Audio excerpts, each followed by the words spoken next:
Thank you, guys. I'm so excited to be here tonight with Erica Duecy, who is not only the deputy editor at Footers.com, but she's a spirited cocktail aficionado. Her new book, Storied Sips, hit shelves yesterday, and let me tell you something. It's a fantastic read, not only just for the little tidbits about the cocktails, 40 cocktails that are in there. You can go to a cocktail party and it's a real icebreaker. Next time you see someone drinking a martini or a margarita, you can say, hey, I know the story behind that. But it's also a really terrific gift book for the holiday season for all of your favorite drinkers in the world. Erica is one of my favorite drinkers, and I'm really, again, excited to be with her here tonight. So please welcome Erica. Thank you. Yes. So I think we'll start out by making a drink. That seems appropriate. Make us a drink, Erica. What are you going to make us? Okay, so we are going to make a Manhattan, which everyone is probably half drinking. Everyone is drinking. But as we're going through our discussion tonight, feel free to go and help yourself, because there's a lot of drinks over there and they need to get drunk. That is the point of why we're here. So the cocktail we're going to make tonight is the Manhattan, and of course, being in Manhattan, this seems just so appropriate. And so this cocktail has a pretty fun history. Now, if you think back to the late 1800s and envision Madison Square Park. So Madison Square Park had this amazing hotel on it called the Hoffman House. And the Hoffman House was where everyone went to drink. Like, all of the politicians would have their offices there and would drink there, and celebrities. I mean, it had a little tinge of naughtiness as well. The first ever female stockbrokers had their offices there, and Sarah Bernhardt would stay there when she was in town. So it was kind of like a fun place with like a little bit of an edgy vibe, and that's sort of how I think about the Manhattan cocktail. I think of Dorothy Parker, who, American poet.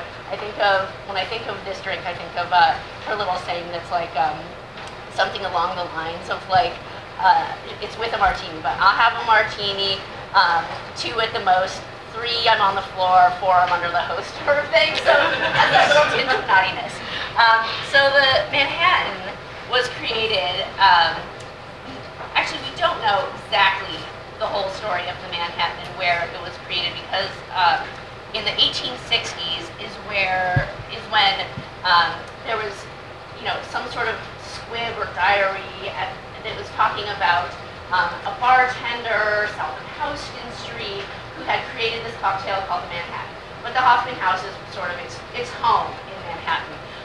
So what we do is just 2 ounces of rye. If you like your cocktails spicier, you do rye. If you like them a little bit sweeter, you do bourbon. You do some vermouth. So it's typically 2 to 1. It's interesting to note that over time, the martini and the Manhattan, they've all dried up. So they used to be half and half back in the day. But now it's more like 2 to 1, or in the case of the martini, like 14 to 1. So one good thing to know with cocktails that don't have citrus is you don't actually need to shake. You can just stir, which makes it a little easier on the toast. And then, very simple cocktail.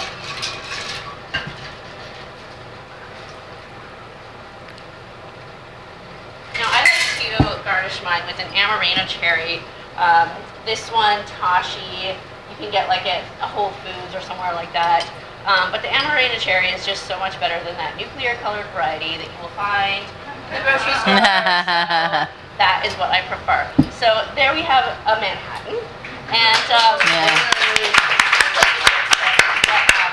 seeing as though I have this like very sexy deep voice with my cold, I'm probably not more than a sip.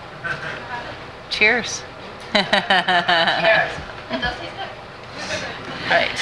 So, Erica, tell me what inspired you to write this book. So it's interesting. Like when I came to writing this book, I have like kind of a long-standing fascination with the bar. So when I was little, I would go to my grandparents' lake house, and they had this bar, and this was no ordinary bar. I mean, you opened these doors, and there was like an ice maker, and there was a little sink area where I used to hide and seek, and then you could open like over the bar. You could push open these cupboard doors, and there would be the hallway. So people could actually sidle up to the bar, and I would watch people like my aunts and grandparents and everything sidling up to the bar, and everyone had their very precise drink that they like to have, and there's all these mysterious bottles behind the counter, and so I like would watch them and think how sophisticated and fun this seemed. I mean, it's like crystal glasses, so beautiful, and I thought one day this could be my life. Maybe this is my future. So we try not to take it that far. But actually, in my career, I started out writing about food. Some of my colleagues from the first food publication I worked for, things are going. And then I wrote about wine and did like sommelier training and things like that. And so with wine, it's fun to write about wine. I really appreciate the technical side of it. But a lot of the times the stories are fairly similar. So you've got the 20th generation guy, or like the upstart, or the sommelier making wine. But then you go to cocktails, and with cocktails, all bets are off. I mean, you've got pirates and bootleggers and royalty and emperors and all sorts of drama happening and smuggling, and I mean, it's really the source of a lot of fun stories. So I found that there's really, it's an endless font of inspiration. I mean, I will never run out of cocktails to write about.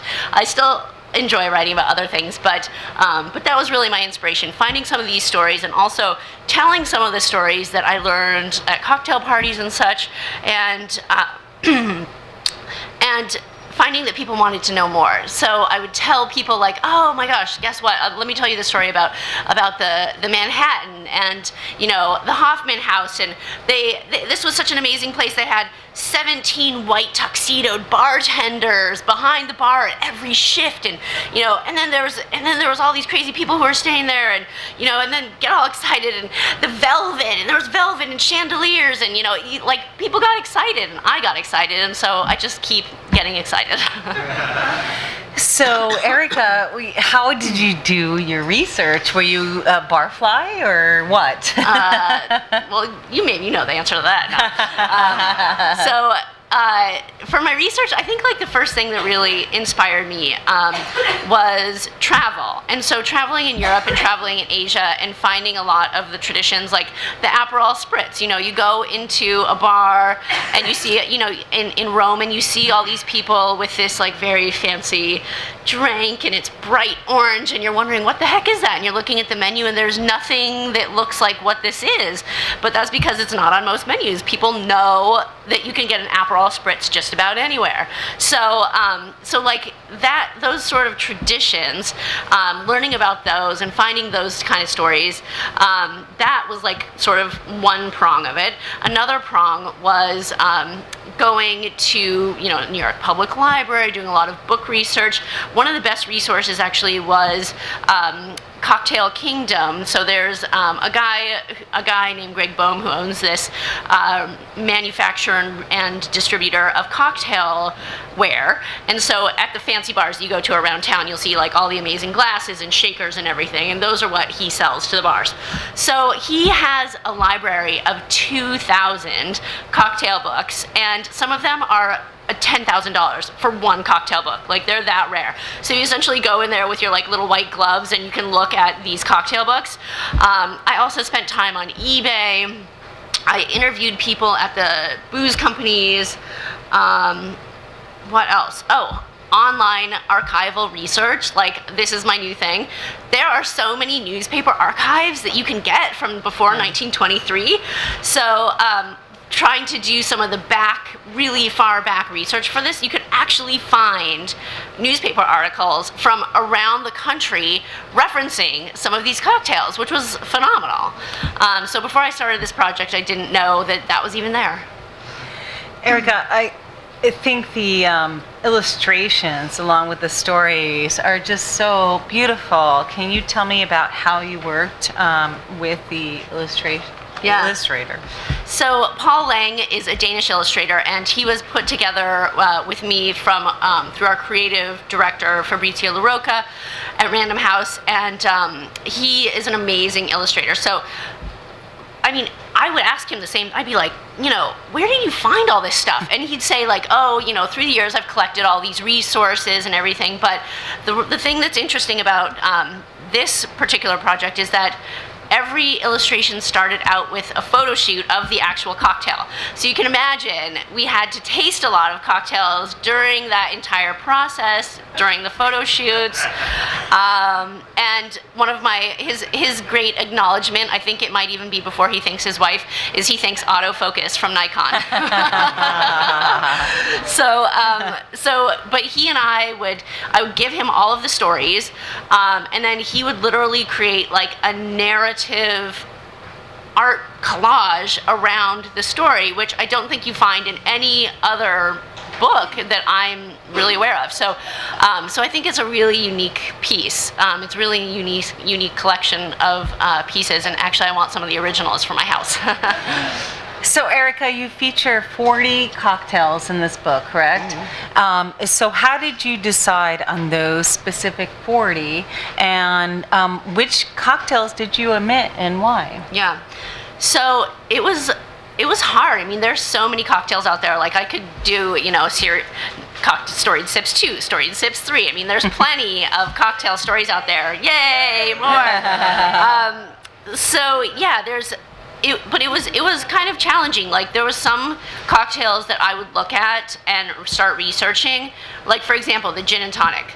The gin and tonic is a nightmare because it is 500 years of European history in a glass, essentially. I mean, you have just with the tonic alone, you have the Jesuit missionaries in the 1500s going and plundering the Andes, and then you have the cinchona bark turned into the tonic, has the quinine as the medicinal property. Then that quinine and that tonic turns into agent of imperialism and all sorts of, and then like colonial, like class signifiers and like all these like fleshy cultural things that I was like, there's no way that this is gonna boil down to 200 words. So I think the gin and tonic is one that is like a book in and of itself. Yeah, it needs a book on its own, right? Exactly. And then from there, I just looked at cocktails that really had the best stories to tell. So if it was, if there was a couple stories that was like, oh, it had some like political significance or like political references, then I would like pick the juicier one. So that's pretty much how we came up. I mean, I think there's some that everyone knows, but then there's some that you're going to find in there and think like, what is this? I've never even heard of this. So I think there'll be plenty of great surprises in there for everyone. So what's your favorite cocktail from Storied Sips? So I think one of my great discoveries was The Last Word. And The Last Word, well, first of all, I love it because it's equal parts of 4 ingredients. I love cocktails with symmetry. I don't know why. Like, now I've become big in that. It's just like, I don't know. I know, yeah. So it's gin and chartreuse and maraschino liqueur, which is not the red stuff, but it's the white stuff. It's the clear stuff from Italy, cherry liqueur, and then lime juice. So equal parts of those 4 ingredients. Now, why I like this cocktail is because I like to envision back in the day when it was created and actually languished in obscurity for decades and decades before it was sort of rediscovered recently. But imagine 1920s prohibition Detroit. So in Detroit, they have all the automotive money. It is like, that is the place to party. And the Detroit Athletic Club is the place within the place to party. So, you know, you go to that place and they have like the tuxedo doorman like swooping open the doors for you, and you sweep in with your ball gown and your tuxedos, and, you know, and of course they don't have anything to drink, but you go out the back door to their little speakeasy annex and you're in luck. And not only, I mean, the rest of the country is drinking bathtub gin, but these guys, they're getting prime ingredients imported from Europe. I mean, they're getting the maraschino liqueur, they're getting the chartreuse. Like, during Prohibition, Detroit was the place to be. And I mean, you know, geographically that makes sense because it's just right over the river from, it's like going from Brooklyn to Manhattan, but into Canada. So that was the place to be, and that was one of my favorite stories. So, yeah, tell me about one of your other favorite cocktail stories of the origins, actually. Yeah. So, one story I really like that kind of shows the multi-layered peeling away the onion skin of cocktails is the mojito. All right, so you think of the mojito, and what are you thinking? You're thinking like, you know, 1990s South Beach or something like that. But it really goes much farther back. It goes back to the 1600s. Sir Francis Drake. Sir Francis Drake was essentially a legal pirate. He was a privateer working for the British Crown, and he would go and raid all the Spanish ships, taking, you know, all the gold back to the Spanish motherland. And so Sir Francis Drake was known as El Drake for the dragon, for his, you know, bravado out on the water. And so El Drake had a special drink that his crew made for him, which had Cuban mint and lime and the kind of an earlier form of rum, so aguardiente, and then sugar. And so, you know, that was like a pretty easy drink to make, but you sort of fast forward then, and you get to Havana in the 1920s, Prohibition. So that also was a great place to party. That was like one of the closest places on the East Coast that you could get a legal drink. So in Havana, 1920s, La Bodeguita is the place to go. I mean, they had revolutionary sort of worthy cocktails because young Che Guevara hung out there, young Fidel Castro hung out there, as well as you know, Errol Flynn and Nat King Cole and Ernest Hemingway. So Ernest Hemingway says, you know, I'll take my daiquiri at La Floridita and my mojito at La Bodeguita, or reverse, something like that. But anyway, it was a, you know, a really popular cocktail that sort of came into the mainland, and then somehow in the 1990s like made this amazing resurgence in South Beach, but all over the rest of the country as well. So, did you uncover any cocktail controversies during your research? Yeah, I would say that, so by definition, bar archaeology is murky. It is foggy. And there's a lot of warring factions as well. So like the Pisco Sour, Peru claims it, Chile claims it. You got to look at the research. And like, if there's any Chilenos in here, I'm sorry, but the research points to this guy from Salt Lake City who went down around the time of Prohibition, opened a bar in Lima. That's where the research points. Wow. Sorry, guys. And then, you know, you look at the Martini. The Martini has the East Coast and the West Coast camps. And, you know, I just presented both those East Coast and West Coast camps because there's really there's no way to know at this point where it really originated. But yeah, whenever there was definitive evidence, then I went with what I thought I could trust. But there's always new things being discovered. So, you know, who knows? Who knows what they're going to find next? Well, speaking about discoveries, did you come upon any new ingredients or interesting ingredients in your research? This is actually a good example of the former, which is, so one of my most fun sort of discoveries was I don't even like violets. Like the flavor of violets, the flavor of flowers doesn't do much for me. But I love this story. So creme de violette is an essential ingredient in the aviation cocktail.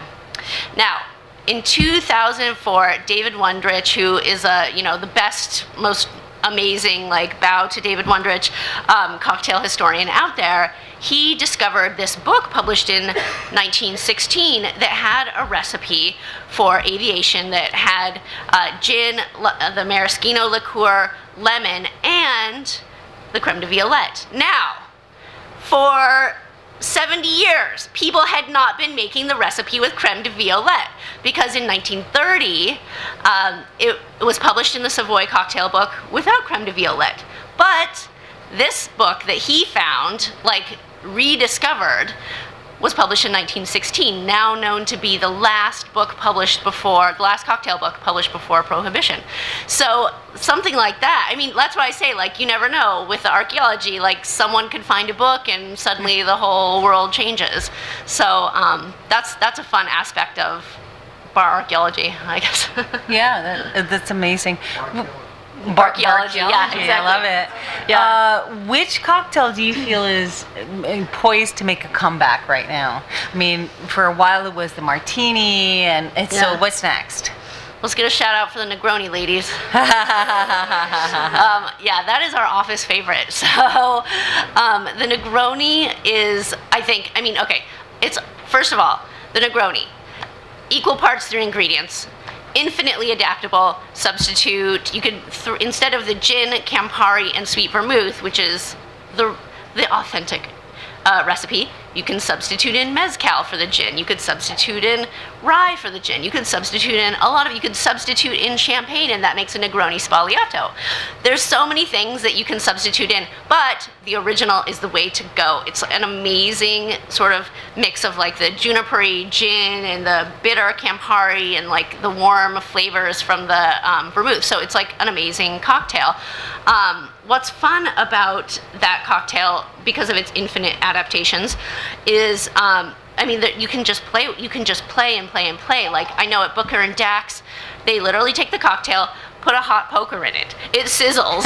The sugars caramelize. I've seen them with roasted oranges as an ingredient. I've seen like a million variations, and I feel like if this cocktail really comes back, like, it will mean that the American palate has accepted bitter, and that will make me very happy, because there's nothing that makes me happier than going into a bar and seeing like bottles that I don't know, or these bitters and things that I am so excited to try. And as my husband can attest, every time we go on a vacation, I'm like, oh my God, I've never seen that. I have to have it. I don't even know what it is. I don't even care. Give it. And then like I take it and like experiment, like the little mad experimenter. So yeah, I think the Negroni will be the next one to make a comeback. I mean, it already has made a big comeback, but I think on the coasts and then in some of the bigger cities. But if we can get the Negroni from, into the smaller markets, I will feel really excited about that. So, Erica, you're talking about walking into a bar. When you walk into a bar, what makes you want to stay and what makes you want to get out? Like, what about a bar do you feel has a good cocktail program or not? Bubblegum vodka, that will make me leave.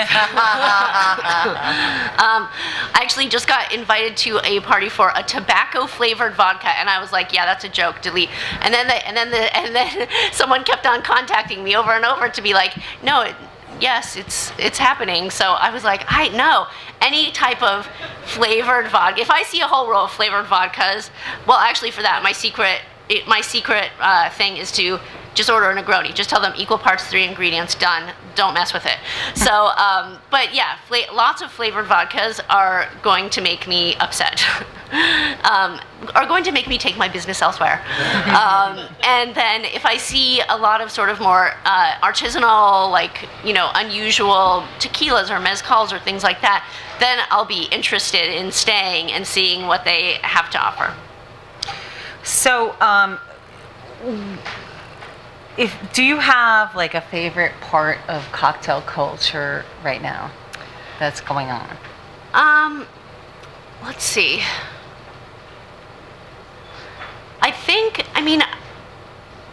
Like in terms of trends, do you think? Or yeah. Okay. So mostly like in terms of trends, one thing that I'm really excited about, is batch making cocktails. So I know that sounds like a heresy or something, but I think we have moved past the point of going into the temple of the bar and like, you know, sitting there and waiting 15 minutes while your bartender like makes you a cocktail.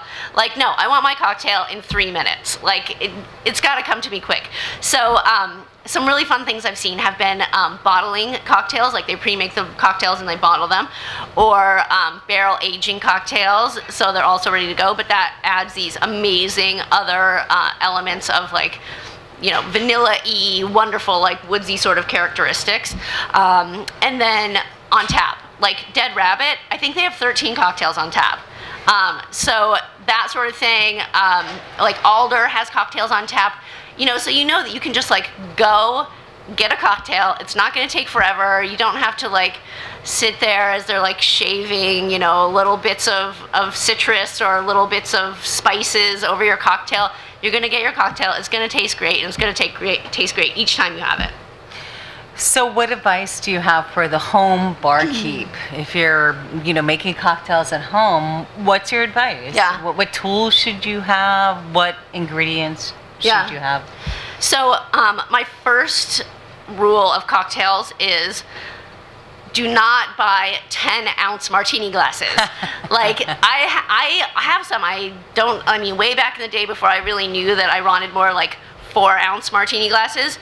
I got these huge martini glasses and I've like never used them. I don't even know I have them. I should just put them on the sidewalk. But they, you know, there's like nothing more disheartening than drinking a lukewarm martini. I mean, that's the grossest thing. So so I really like what a lot of cocktail bars have been doing, which is like embracing smaller cocktails, and then you can try a couple, and sure, it costs a little bit more, but hey, this is entertainment. So, and it also tastes amazing.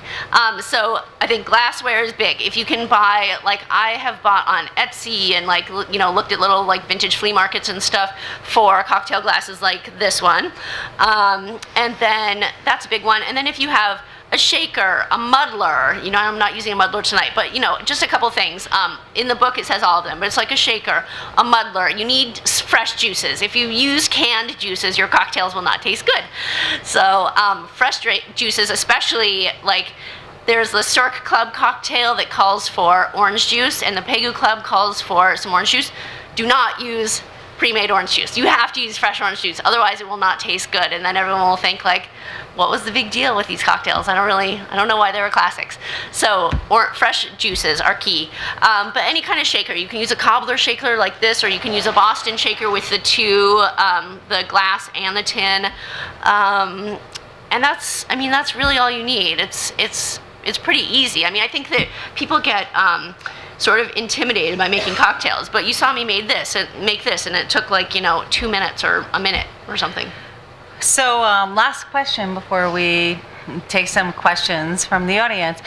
Erica, we've seen in the USA cocktail culture go from post-prohibition to kind of the Mad Men era to the disco era to Sex and the City, Cosmopolitans, or whatever. What is your favorite cocktail era? You know, it's funny. I think that it's actually before any of those, which is like a little unusual. So one of my favorite, I think it is my favorite. I love reading about bitters and like the era of like snake oil salesmen in like the 1830s and 1860s. And literally these guys, like we know Peychaud's bitters.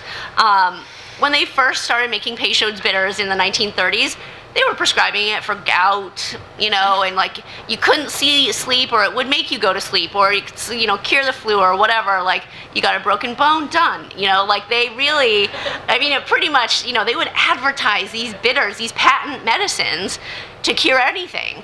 And so reading about those and like kind of learn, like the Sazerac, for example, was like one, I think the earliest cocktail in the book. And so that was like in the around 1860. So what happened is this Sazerac cognac company got Peychaud down in New Orleans to let him use some of his patent medicine in his cognac to make this new, cocktail. And so that was like how the Sazerac got started. And people really used it for its curative properties, and that's how really like all spirits started out, was for its curative properties, and now it's sort of curative in other ways.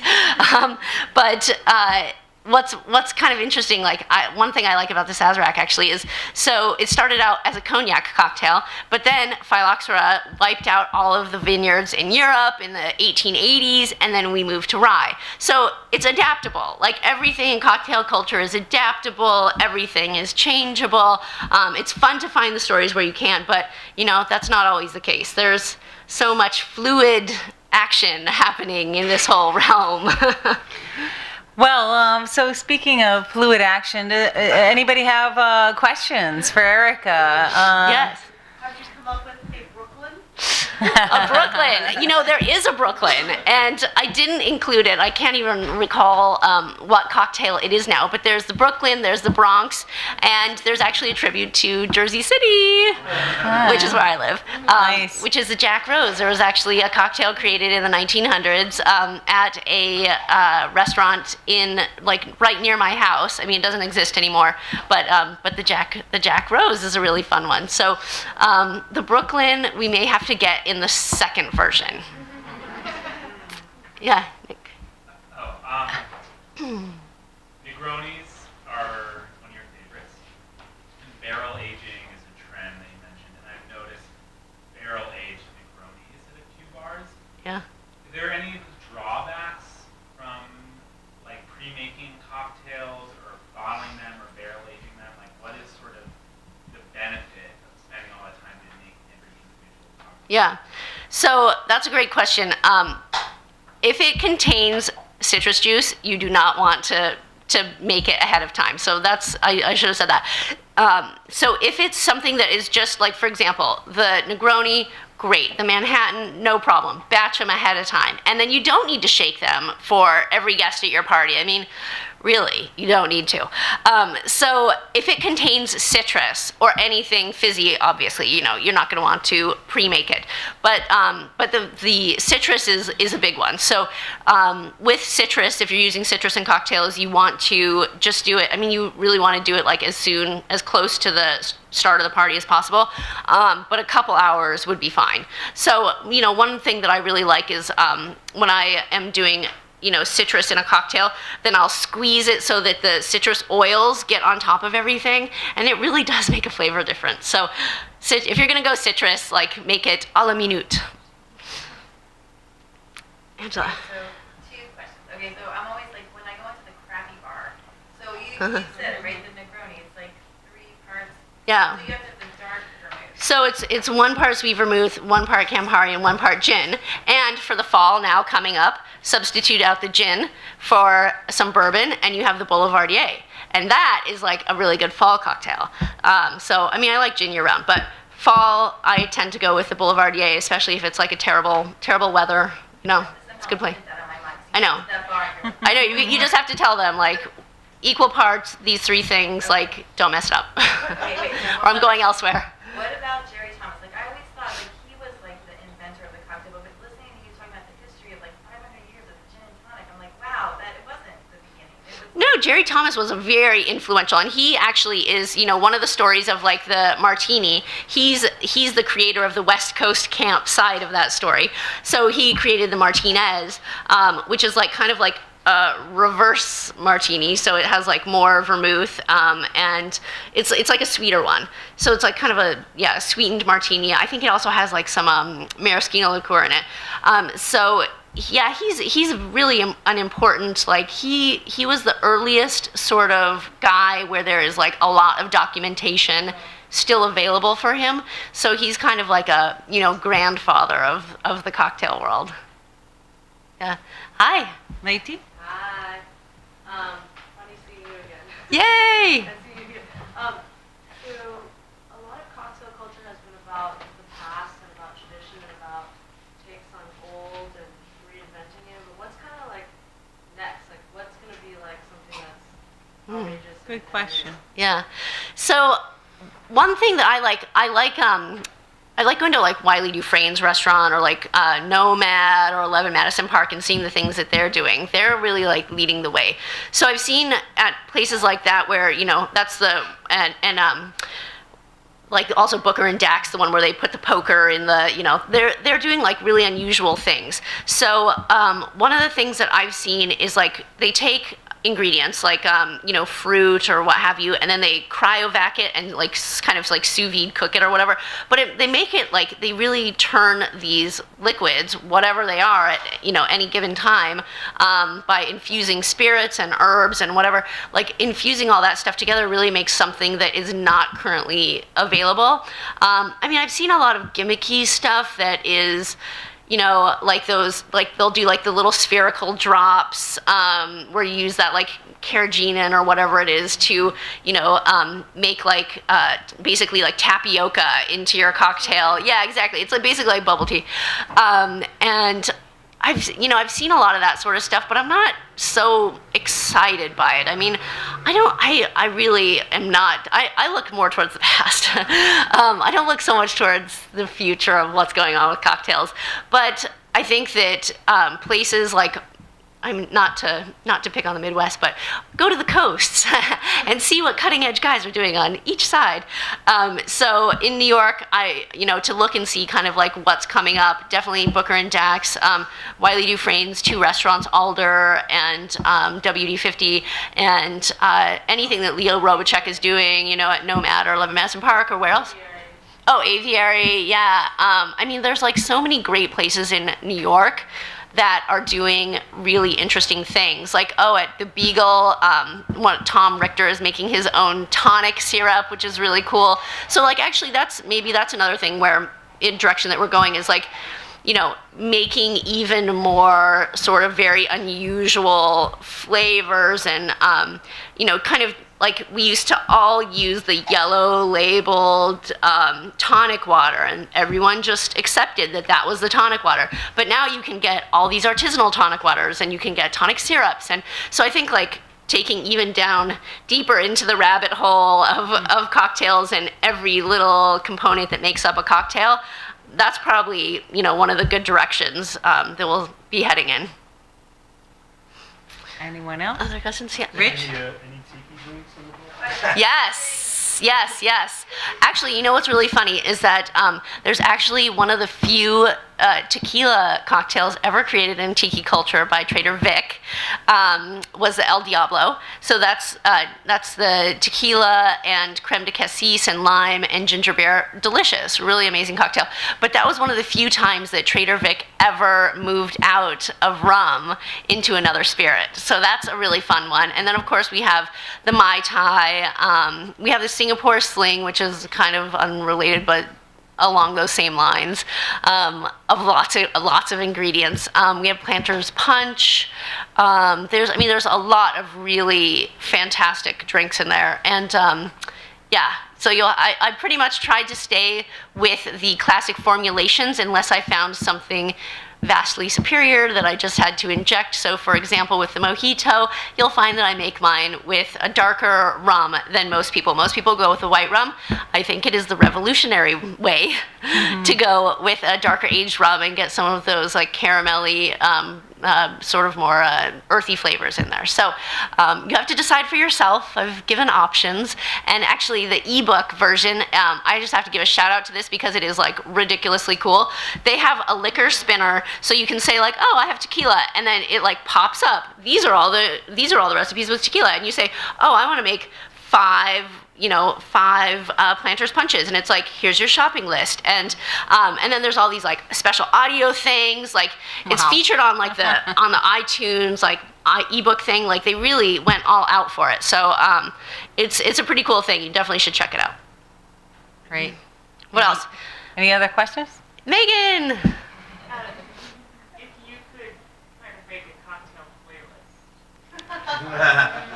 what would you put on it and get into the experience? I love Of that the question. holidays, for example. Or the quality. Yeah. Aw. I would do the Boulevardier because that's kind of like my fall go-to. And then, the Manhattan, I tend to go like towards the darker spirits. So like I would go for a Manhattan, or, a really fun New York one that I definitely should mention is the Stork Club. So the Stork Club was like the coolest place that you could hang out from the 1930s to the 1960s on 7th Avenue and 58th Street. I think there's like a burger joint there, I don't know. And it was the place where, you had to have like a password to get in, and all like JFK would actually go there. And then like a young Ronald Reagan would go there, and like all the celebrities, and like celebrities who liked each other would be together, and celebrities who didn't like each other. There was like 6 or 7 different rooms in here in this little like rabbit warren of a place. But the Stork Club was their signature cocktail, and that's a gin cocktail that's really delicious. One that includes orange juice, so that I insist you must squeeze, and then you'll see how brilliant it is. If you use bottled orange juice, I promise you won't like it. Anyone else? Okay, so I'm always shocked at how easy some cocktails are to make at home. Like, it was kind of dangerous, like, I was just making things all the time, like, at home in the daytime. And then there are some things that are very detail-oriented, and not only, like, cocktail, bartenders do, and they have the cooking and the skill to do. So, like, what are the, like, top, 3 or 5 things that differentiate home stuff and professional stuff? Patience. I think this is their job. So, they have time to come up with like fun recipes, but what I wanted to do with this is so that you could literally like come home at the end of the day, throw down your bag and be like, what sounds good?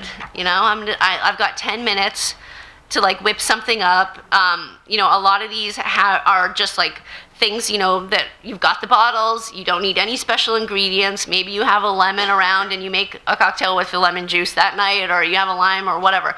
So I think that making, in here I wanted to focus on cocktails that were super accessible and quick to make. So patience is a big one. And then also, it's kind of like the skill and whatever, it sort of has to do with like time and patience, but just like wanting to spend time making cocktails. Like I feel mostly when I want a cocktail, like I've mentioned, I want it quickly. There's probably a reason that I want a cocktail, and it might just be that it's, 6 p.m. or whatever, 5, okay, whatever. And so, yeah, having to spend a lot of time, like there's some cocktail books that I've looked at where you have to like dice this stuff and like muddle this stuff and like do all these different steps, and that is not the point of a cocktail to me. That is the kind of cocktail I want the bartender to make, and then I want to make these cocktails. Yeah, Victoria. What about drinks that are on fire, any tips? Yeah, I tried to steer away from those. I think. I wasn't want somebody else to make, but I would love to know how to do that. I know, actually, a tiki version of this with like all the tiki on fire drinks would be very fun. Except I think my publisher here would probably say no. Yeah. We all have our own vodka at home that we use. When it comes to gin, though, you don't use Hendrix for certain things. You don't want to use other gins for certain things. In order to do these recipes here, do you have like a go-to gin? Tanqueray.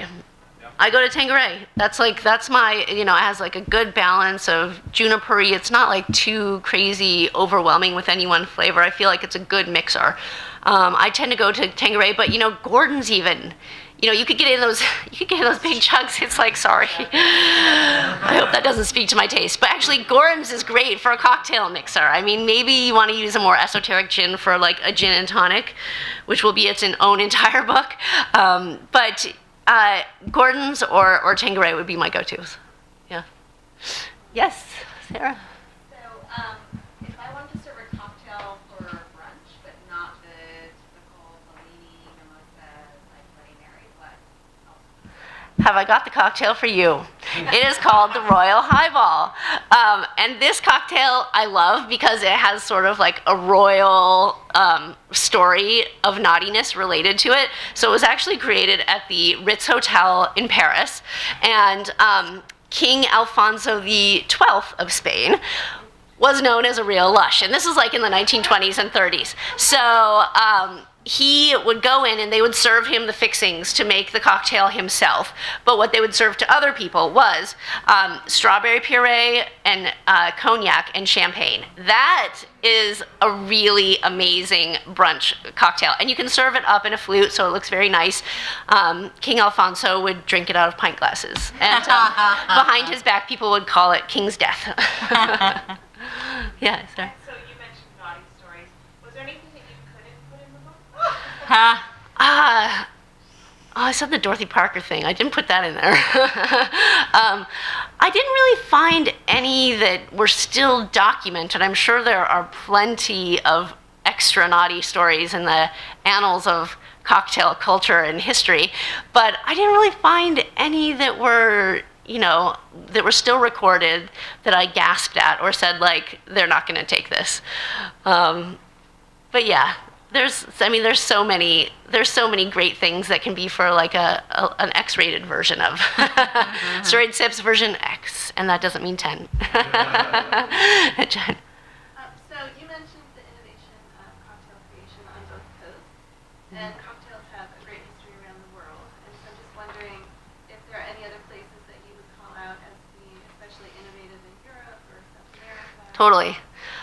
So especially London and Paris right now are amazing places to go, but they also have deep histories. So the Savoy Hotel was always a place to go, as far back as, I think they may have opened their bar like in the 1915 or something like that. They have all these amazing cocktails. Like the Corpse Reviver No. 2 is like one of my very favorite cocktails. That's one that you should look up. It's not too strong.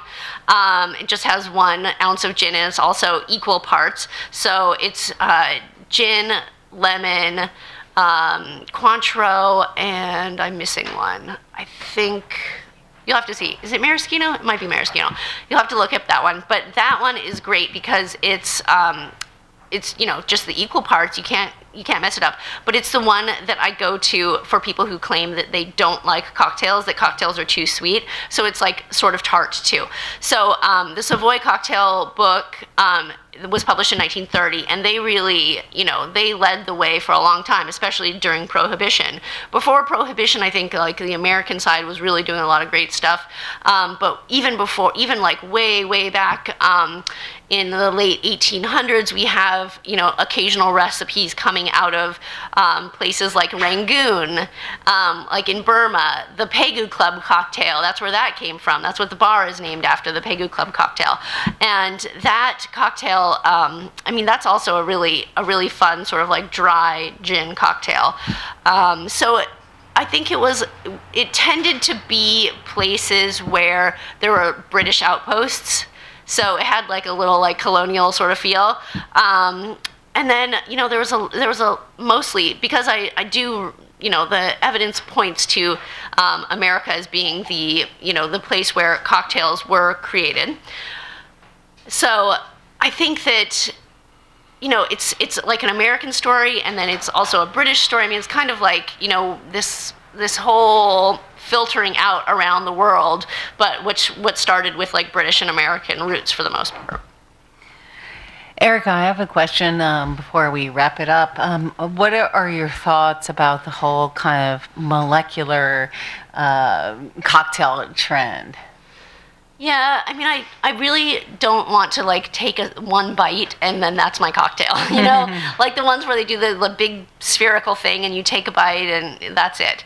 And then I don't really like dusts. I don't really like it to be too fussy, and I really just want really good ingredients, really good infusions of flavor, for it to be like an amazing taste sensation, and I get excited about it and want to try it again.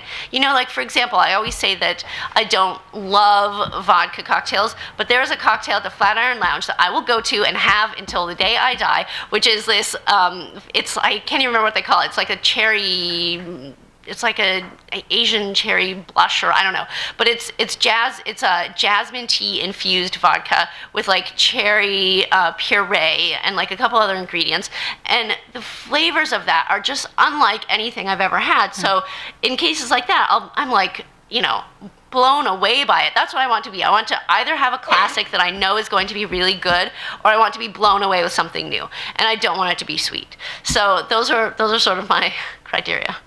Cool. Thank you so much, Erica. Yeah, thank you. Really informative. And I want to give a shout out to my publisher who's here and all of the Random House team. Thank you so much for coming. And also to everyone at Random House who has helped put this event together. Katie and Alex have done an amazing job. And everyone, yes, there's still drinks left, so let's have some. And I'm happy to sign books if anyone wants me to. Thanks.